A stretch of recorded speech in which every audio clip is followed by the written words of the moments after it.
Hozir bitta yomon bir gap tarqalibdi. Buni yaxshi bilib olinglar. Keyin iloji bo'lsa telefoningizga ham yozib olib xotinlarga tarqatinglar. Juda ahmoqona bir gap tuzilibdi. Bir fatvo beribdi bir nodon. Nimamush? Qaynota qaynanaga xizmat qilish shariatda yo'qmish.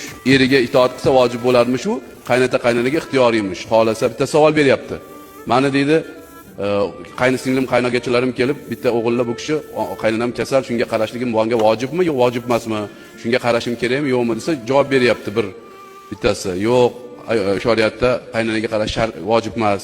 Xohlasang qaraysan, bo'lmasa yo'q. Faqat eringga itoat qilishlik vojib deyapti. Qarang endi. Qaysi er, ya'ni hammamiz onasiga qaramasa qaysi er rozi bo'ladi? Masalan, meni onamga ayolim qaramasa, Alloh asrasin, rozi bo'ladimi? Demak, er norozi bo'lsa, o'sha ayol qaynonasiga qaramaganligi uchun ham jannatga kirmaydi.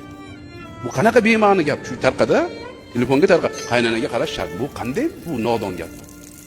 Erini rozi qilish uchun birinchi navbatda ota-onasiga